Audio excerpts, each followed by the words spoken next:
Les Philippines, un pays fascinant situé en Asie du Sud-Est, s'étendent sur plus de 7000 îles éparpillées, couvrant près de 300 000 km² de beauté tropicale. C'est un endroit où les traditions anciennes se mêlent harmonieusement au rythme de la vie moderne. Pourtant, derrière ce décor de cartes postales se cache une vérité étonnante. C'est l'un des rares pays où le divorce légal reste interdit. La vie ici se déroule dans des contrastes, où la chaleur et l'hospitalité coexistent avec des luttes telles que la criminalité, la violence et l'itinérance dans certaines zones. Dans cette vidéo, nous révélons 15 aperçus surprenants et inattendus sur les Philippines. Assurez-vous de rester jusqu'à la fin, le fait numéro 4 est quelque chose que vous ne voudrez absolument pas manquer. Dans un pays où la richesse et la pauvreté coexistent, de nombreux Philippins font face à des choix impossibles juste pour survivre. Sous la surface de la vie quotidienne, un monde invisible opère, une économie cachée bâtie sur la survie, où le désespoir mène à des chemins inimaginables. Prenons la ville des Anges, nichée à environ 85 km au nord-ouest de Manille. Ce qui était autrefois une ville tranquille s'est transformé en un point chaud, pour ce que certains appellent le tourisme amoureux. Un terme qui masque une réalité beaucoup plus sombre. Cette industrie est plus profonde que ce que la plupart des gens réalisent, tissée dans le tissu même de la ville. Derrière les néons et les rues animées, un réseau silencieux prospère, alimenté par des plateformes en ligne, des forums privés et des groupes sur les réseaux sociaux, tous s'adressant à des hommes à la recherche de plus qu'une simple évasion sur une île. La réalité est écrasante. Bien que la loi philippine considère ce commerce comme illégal, il continue de prospérer en tant qu'entreprise multimillionnaire. Certains visiteurs sont prêts à payer des centaines, voire des milliers d'euros pour des expériences allant d'une seule soirée dans un hôtel de luxe à des séjours prolongés dans des stations balnéaires somptueuses. Ces transactions sont souvent déguisées sous le label de l'hospitalité, où les travailleurs employés comme barman sont censés servir plus que des boissons. Ce qui rend cela encore plus préoccupant, c'est le manque d'application de la loi. Le gouvernement consacre des ressources minimales à la résolution de ce problème, et lorsqu'il est mentionné dans des déclarations officielles, il est souvent minimisé ou traité avec légèreté. Lors d'une adresse nationale donnée en juillet, le président du pays a fait une remarque fugace sur de jeunes locaux se prélassant sur les plages, suggérant qu'ils attendaient simplement des visiteurs étrangers en quête d'expériences mémorables. Mais que révèle cela sur les priorités de ceux qui sont au pouvoir ? Ajoutant à ce problème, il y a le manque généralisé d'éducation et de sensibilisation. Beaucoup restent inconscients des dangers auxquels ils font face, de l'exploitation aux maladies potentiellement mortelles. Cela devient une boucle sans fin, où la pauvreté, les opportunités limitées et les dangers cachés continuent d'alimenter une industrie que peu osent confronter.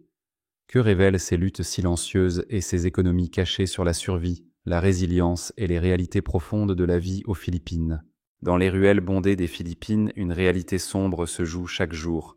Le pack-pack de la nourriture récupérée des déchets est devenu une solution désespérée pour survivre. Mais qu'est-ce qui pousse les gens à fouiller dans les ordures juste pour manger ?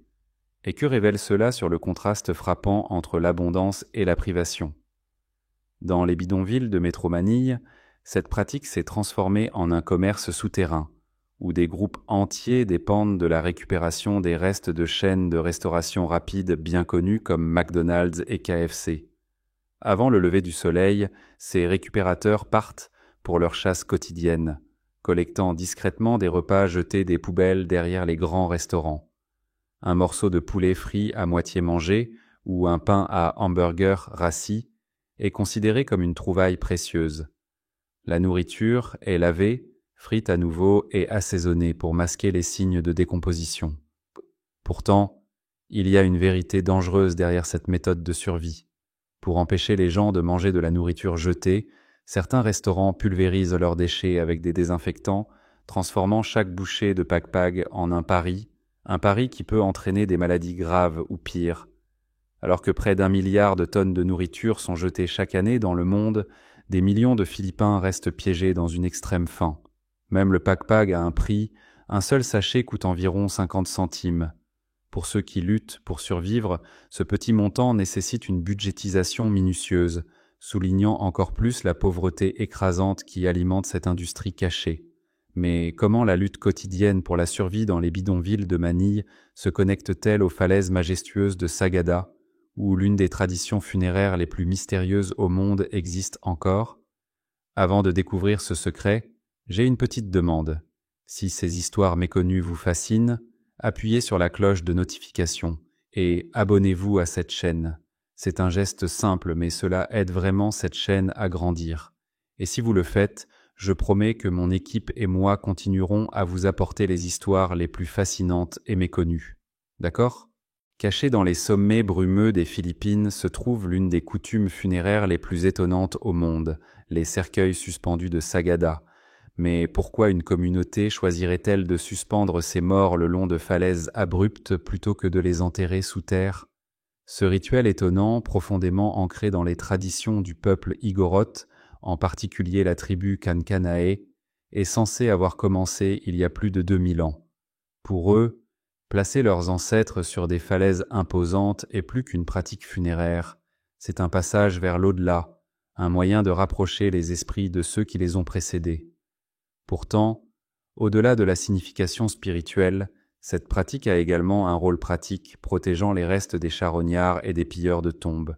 Cependant, cet honneur final n'est pas accordé à tous. Seules les personnes ayant vécu avec grande vertu et respect sont choisies pour ce lieu de repos élevé, un dernier hommage de leur communauté. Dans un autre geste profondément symbolique, les défunts sont enterrés en position fétale, reflétant la croyance qu'on devrait quitter ce monde comme on y est entré.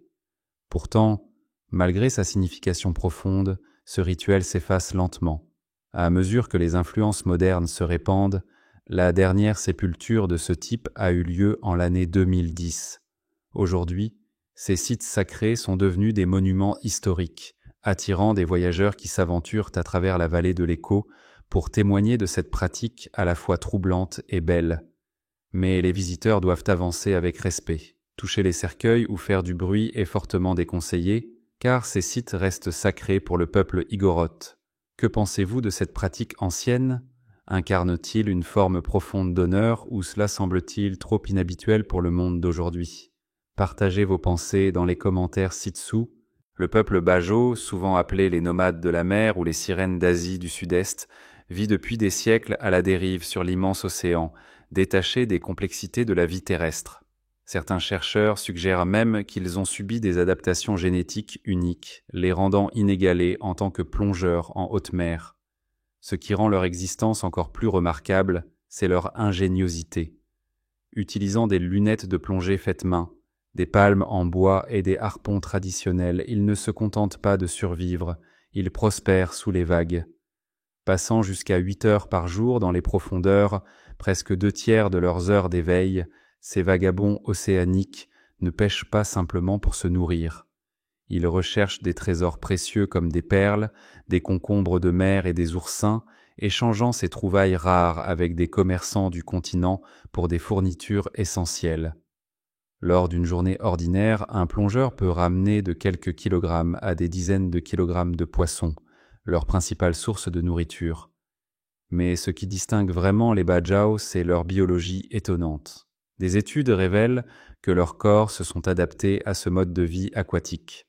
Leur rate, par exemple, est beaucoup plus grande que la normale, leur permettant de stocker de l'oxygène supplémentaire dans leur circulation sanguine et de plonger plus profondément pendant de plus longues périodes. Vivant une existence à la dérive sur l'océan ouvert, les Bajau ne reconnaissent pas de frontières nationales. Sans citoyenneté officielle, ils n'ont pas accès aux droits civils, à l'éducation et aux soins médicaux. Pourtant, pour eux, l'océan est plus qu'un simple moyen de survie. C'est leur sanctuaire, leur identité et le cœur de leur mode de vie intemporel. Au-delà de ces paysages tropicaux époustouflants et de ces profondes racines culturelles, les Philippines détiennent un titre remarquable. Elles sont le plus grand fournisseur d'infirmiers au monde. Étonnamment, près d'1 sur 4 infirmiers étrangers travaillant à l'étranger trouvent ses origines dans cet archipel d'Asie du Sud-Est. Mais qu'est-ce qui les rend si recherchés? Un facteur clé, c'est leur maîtrise de l'anglais, une langue officielle des Philippines, qui les aide à s'adapter facilement aux systèmes de santé internationaux, en particulier dans les pays anglophones. En 2018, avant que le paysage mondial de la santé ne soit remodelé par la crise du Covid-19, environ 16 000 infirmiers philippins ont officiellement quitté leur patrie pour travailler à l'étranger. Mais ce chiffre n'est qu'une partie de l'histoire, car beaucoup d'autres occupent des rôles cruciaux dans des hôpitaux et des cliniques étrangères. Le dévouement, la résilience et l'adaptabilité des infirmiers philippins les ont rendus indispensables dans les hôpitaux et cliniques à travers le Moyen-Orient, l'Europe et les États-Unis. Au Royaume-Uni seulement, près de 18 500 professionnels de santé philippins travaillent actuellement au sein du National Health Service. Pendant ce temps, aux Émirats arabes unis, près de 30 000 infirmiers philippins fournissent des soins critiques. Lorsque la pandémie a submergé les hôpitaux du monde entier, des pays comme l'Espagne, l'Allemagne et la France se sont tournés vers les Philippines, recrutant des milliers d'autres pour soutenir leur système de santé en difficulté. Qu'est-ce qui distingue vraiment les infirmiers philippins? Au-delà de leurs compétences, c'est leur profonde compassion et leur volonté d'assumer les responsabilités les plus difficiles avec un dévouement sans faille. Cette réputation leur a non seulement permis de gagner des salaires comparables à ceux des travailleurs de la santé locaux, mais a également fourni une source de soutien financier constante pour leurs familles restées au pays. Mais ce n'est pas qu'un simple succès personnel. Les envois d'argent envoyés par ces infirmiers à l'étranger injectent des milliards d'euros dans l'économie philippine chaque année, faisant de leur contribution un pilier économique vital tout en remplissant la nation d'une immense fierté. Mais comment un pays qui est devenu la colonne vertébrale des soins de santé mondiaux préserve-t-il également ses traditions profondément ancrées, telles que les coutumes de mariage vibrantes qui célèbrent l'amour et l'unité? Restez avec nous pour le découvrir. Les mariages philippins sont un magnifique mélange de traditions et de célébrations, remplis de coutumes qui les rendent vraiment spéciaux. L'un des rituels les plus chéris est la pluie de riz, lorsque les nouveaux mariés sortent de l'église. Plus qu'un simple geste joyeux, cet acte symbolise la fertilité, la prospérité et une vie d'abondance. Introduit à l'origine par des colons chinois, il est depuis devenu une partie essentielle de la culture des mariages philippins. Mais les festivités ne s'arrêtent pas là. L'un des plus divertissants est la course de tsinelas, où la mariée se précipite joyeusement vers les chaussures du marié dans un acte symbolique censé apporter de la chance au mariage. Avec des racines remontant à l'ère coloniale espagnole, cette compétition ludique continue d'être un point culminant des mariages philippins modernes, suscitant rire et joie parmi tous les participants. Bien sûr, aucun festin de mariage philippin ne serait complet sans son plat le plus célébré, le lechon. Cuit lentement au feu ouvert, jusqu'à ce que la peau devienne parfaitement croustillante, ce plat est un point fort de toute grande célébration, des mariages au festival. Servi avec une sauce trempette acidulée à base de vinaigre, de sauce soja et d'ail, le lechon est si irrésistible que les invités reviennent toujours pour en reprendre. Cependant, un mariage philippin est plus qu'une simple suite de coutumes et de festins. C'est un moment de convivialité, un rassemblement vibrant où l'amour, le rire et la tradition tissent une tapisserie de souvenirs inoubliables. Les coutumes, les jeux et les fêtes ici créent une atmosphère sans pareille. Que se passerait-il si vous étiez lié à quelqu'un pour toujours sans moyen d'échapper? Dans le monde d'aujourd'hui, cette chose apparemment impossible se produit encore aux Philippines, à l'exception de la Cité du Vatican, où le divorce est toujours strictement interdit, même si l'amour change, les conflits ou les circonstances les rendent insupportables. Ils restent légalement liés, l'un à l'autre. Pour beaucoup, quitter un mariage malheureux est une lutte immense. Une annulation est un processus très compliqué et difficile, prenant souvent des années au couple et coûtant jusqu'à des dizaines de milliers d'euros pour y parvenir. Au-delà de l'approbation du tribunal, les couples doivent également obtenir le consentement de l'Église, ce qui en fait un parcours émotionnellement et financièrement épuisant. Cette interdiction stricte du divorce est profondément liée aux racines catholiques du pays. Avec la plupart des Philippins suivant une foi qui considère le mariage comme sacré et indissoluble, la loi reflète ces croyances. Les partisans affirment que la loi renforce l'engagement, garantissant que les vœux sont honorés. Mais c'est l'enfer pour ceux qui se trouvent dans des mariages étouffants sans issue. Cette loi protège-t-elle la sainteté du mariage ou piège-t-elle injustement les gens dans des unions malheureuses? Faites-nous savoir ce que vous en pensez dans les commentaires ci-dessous. Au milieu des rues animées et des marchés bondés des Philippines, un monde invisible se cache, façonné par la criminalité, les gangs et le commerce de drogue implacables. Entre juillet 2022 et juin 2023, le pays a enregistré 342 incidents liés à la drogue, soit presque un cas par jour. Les données du projet DAH de l'Université des Philippines révèlent que cela dépasse même les chiffres de la dernière année de l'administration de l'ancien président Duterte.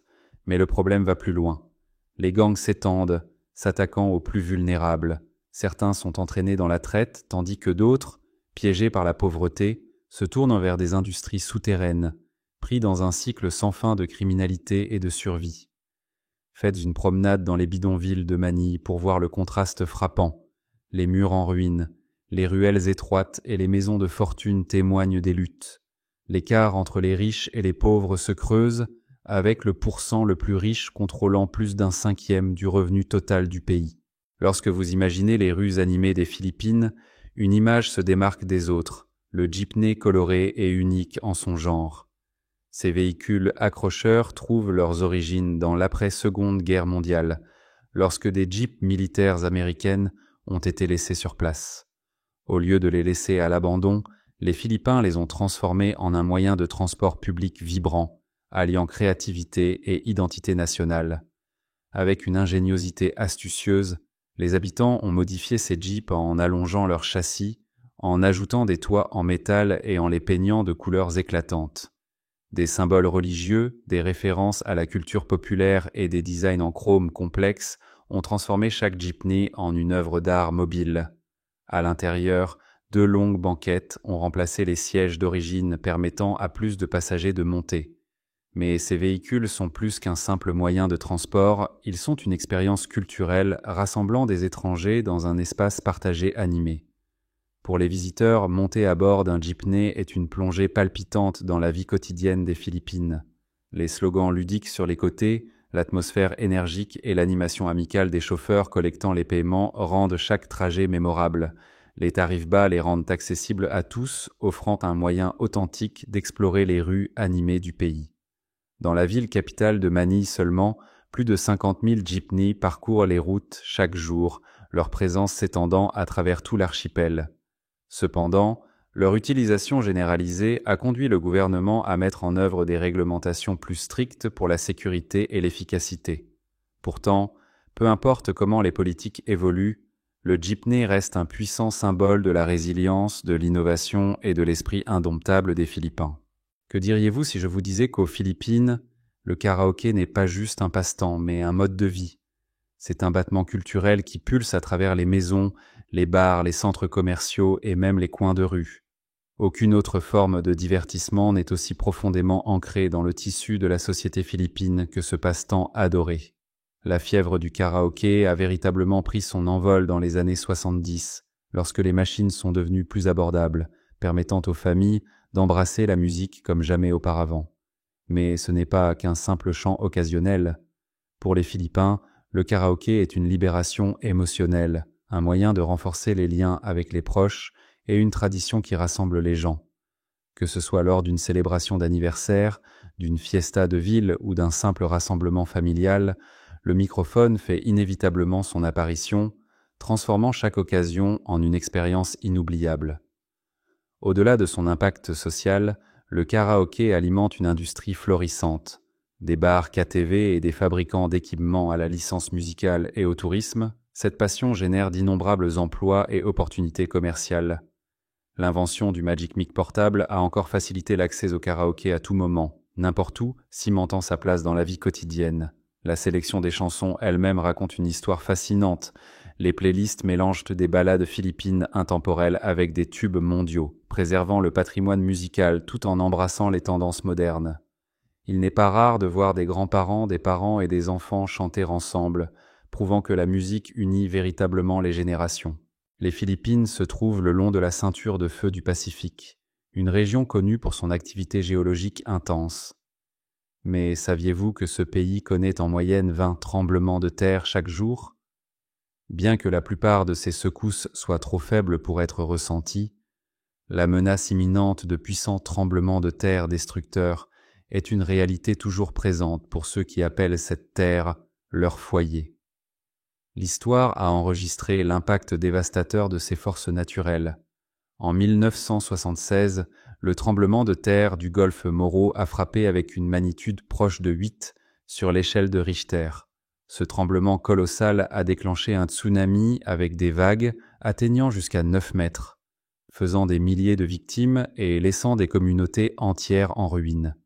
Il reste l'une des catastrophes les plus tragiques de l'histoire philippine. Plus récemment, en 2019, l'île de Mindanao a été secouée par une série de puissants tremblements de terre. Des maisons se sont effondrées, des familles ont été déplacées et des communautés entières ont dû relever le défi de reconstruire. Ces événements rappellent de manière saisissante que la vulnérabilité du pays face aux catastrophes sismiques va au-delà des infrastructures, elle teste également la résilience et l'esprit de son peuple. Pourtant, ce qui rend les Philippines véritablement remarquables, ce n'est pas seulement leur exposition à la puissance brute de la nature, mais la force indéfectible de son peuple. Le sol sous leurs pieds peut trembler sans cesse, mais ils continuent de s'adapter, de reconstruire et d'avancer, prouvant qu'en dépit d'une incertitude constante, la vie continue. Sur l'île de Bohol, aux Philippines, plus de 1260 collines parfaitement formées émergent de la terre, s'étendant sur 50 km². Ces formations naturelles, connues sous le nom de collines de chocolat, varient d'une hauteur de 30 à 120 mètres. Pendant la saison sèche de janvier à mai, leur herbe verte se transforme en une riche couleur brun chocolat, créant l'illusion d'un vaste paysage couvert de bonbons géants. Mais comment ces formations à couper le souffle ont-elles vu le jour? L'histoire des collines de chocolat est écrite dans le passé ancien de la Terre. Il y a des millions d'années, cette région se trouvait sous l'océan en tant que partie d'un récif corallien. Au fil du temps, de puissants mouvements tectoniques ont forcé la Terre à s'élever, et l'érosion naturelle a lentement façonné les dépôts de corail en ces collines uniques qui se dressent aujourd'hui. Cette merveille géologique continue d'étonner les scientifiques et de captiver les voyageurs du monde entier. Pour ceux qui souhaitent en témoigner de ce paysage éblouissant, il existe 2 points de vue principaux. Le complexe des collines de chocolat à Carmen offre une vue panoramique spectaculaire depuis une plateforme accessible en gravissant 214 marches. Pendant ce temps, Sagbayan Peak fournit une alternative plus calme et moins fréquentée, avec des paysages tout aussi époustouflants. Mais les collines de chocolat sont plus qu'un simple spectacle à admirer. Les visiteurs aventureux peuvent explorer la région de manière palpitante en faisant du VTT sur des sentiers accidentés, en ziplinant au-dessus des collines, en randonnant sur des chemins pittoresques, ou même en campant pour vivre la beauté paisible sous les étoiles. Que vous recherchiez l'aventure ou la tranquillité, cette destination offre une expérience inoubliable. Déclarée monument géologique national et considérée pour le statut de patrimoine mondial de l'UNESCO, les collines de chocolat se dressent comme un témoignage de la riche histoire naturelle des Philippines. Des paysages qui semblent tirés d'un rêve aux mystères anciens cachés dans la terre, ce pays regorge de merveilles qui n'attendent qu'à être explorées. Saviez-vous que les Philippines abritent l'un des systèmes volcaniques les plus remarquables et actifs au monde? Le volcan Taal, niché dans la province de Batangas sur l'île de Luzon, est une merveille naturelle à couper le souffle qui fascine scientifiques et voyageurs.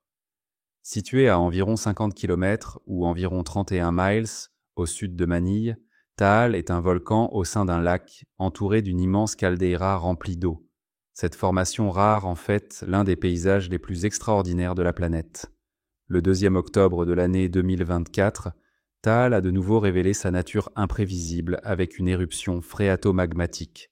Cet événement explosif se produit lorsque le magma et l'eau se rencontrent, créant une puissante explosion de vapeur et de cendres. Lors de cette éruption, un épais panache de vapeur a été projeté à plus de 2 km dans le ciel. Malgré ce spectacle dramatique, l'Institut philippin de volcanologie et de sismologie a assuré au public que le niveau d'alerte restait à son plus bas, ne posant aucune menace immédiate pour les communautés environnantes. Cette éruption n'est qu'un autre chapitre dans la longue et volatile histoire de Taal. En janvier de l'année 2000, après être resté silencieux pendant 43 ans, le volcan a soudainement rugi à nouveau. Cette éruption a été massive, recouvrant la région de Calabarzon, Metro Manille et même des parties de Luzon centrale et de la région d'Ilocos de couches épaisses de cendres. Des milliers de familles ont été contraintes d'évacuer. La vie quotidienne a été perturbée et les entreprises ont subi de lourdes pertes. En raison de sa situation dans une zone densément peuplée, Taal est étroitement surveillé par les scientifiques. Le Pivol CS suit en permanence son activité, émettant des mises à jour et des avertissements réguliers pour assurer la sécurité des gens. Mais comme l'histoire l'a montré, prédire le prochain mouvement de ce volcan n'est pas une tâche simple. Cet archipel à couper le souffle, composé de plus de 7000 îles, n'est pas seulement le foyer de paysages époustouflants, c'est un musée vivant des créations les plus extraordinaires de la nature. Prenez par exemple le crabe violet de Palawan, un crustacé éblouissant avec une carapace violet profond et des pinces rouges vives. Contrairement à la plupart des crabes, cette espèce est restée inconnue de la science jusqu'à l'année 2011, lorsqu'elle a été découverte dans les ruisseaux d'eau douce isolés de la dense jungle de Palawan. Puis il y a le dragon volant, pas celui des mythes crachant du feu, mais un lézard réel qui plane dans les airs. En étendant des membranes de peau en forme d'aile le long de ses côtes, ce reptile remarquable glisse sans effort d'arbre en arbre dans les forêts luxuriantes des Philippines. Une autre découverte rare est la chauve-souris frugivore à face rayée de Mindoro. Avec son visage de type renard et ses grands yeux, cette chauve-souris mystérieuse est aussi adorable qu'insaisissable. Documentée pour la première fois par des scientifiques en 2007, elle prospère dans les forêts denses de l'île de Mindoro, se nourrissant des arbres fruitiers abondants de la région. Et n'oublions pas le sanglier à barbe de Palawan, un animal inhabituel avec des poils faciaux blancs frappants et de longues dents courbées. Trouvé uniquement sur les îles de Palawan, Calamian et Balabac, ce sanglier forestier joue un rôle crucial dans l'écosystème local. Enfin, rencontrer le concombre de mer Pancake, l'un des chasseurs les plus étranges de l'océan. À première vue, son corps plat et coloré ressemble à un dessert exotique. Mais ne vous laissez pas tromper, cette créature marine bizarre utilise son apparence vibrante pour se fondre dans le fond marin, attendant le moment parfait pour capturer une proie sans méfiance. Les Philippines se distinguent comme la seule nation chrétienne prédominante dans un continent où l'islam, l'hindouisme et le bouddhisme sont les religions dominantes. Avec environ 93% de sa population suivant le christianisme, cette nation insulaire offre un regard fascinant sur la manière dont la foi a façonné sa culture, ses traditions et son identité nationale. L'histoire remonte au début du XVIe siècle, lorsque des explorateurs espagnols sont arrivés et ont introduit le catholicisme romain à la population indigène. Au fil des siècles, la religion est devenue profondément ancrée dans l'identité de la nation, influençant tout de la vie communautaire aux célébrations nationales. Aujourd'hui, le catholicisme reste la foi dominante, mais quel impact cela a-t-il eu sur le caractère du pays et comment cela se compare-t-il à ses voisins de la région? À l'année 2024, les Philippines se classent comme le 3e plus grand pays catholique du monde, après le Brésil et le Mexique. C'est aussi l'un des 2 seuls pays principalement catholiques en Asie, aux côtés du Timor oriental. Cette distinction religieuse distingue les Philippines de ses pays voisins, mettant en lumière son parcours culturel et historique unique. L'influence du christianisme s'étend bien au-delà des murs des églises. De grands festivals comme le Sinulog à Cebu, honorant le Santo Niño, attirent des foules massives, tandis que la tradition profondément ancrée de Simbang Gabi, une série de messes de l'aube menant à Noël, reflète le dévouement durable des Philippins. Cher ami, si tu trouves la vidéo d'aujourd'hui intéressante, n'hésite pas à appuyer sur le bouton « J'aime » pour que je sache que ça te plaît. Et si tu ne t'es pas encore abonné à la chaîne, vas-y et fais-le maintenant, car je suis convaincu qu'il y a plein de choses passionnantes qui t'attendent. Ton soutien n'est pas juste un simple clic, c'est la motivation qui nous pousse à te proposer des histoires captivantes et des voyages fascinants venant des 4 coins du monde. En ce moment, sur ton écran, il y a une autre vidéo que je suis sûr que tu vas adorer. Clique dessus et continuons à explorer ensemble. Merci d'avoir pris le temps de regarder la vidéo d'aujourd'hui.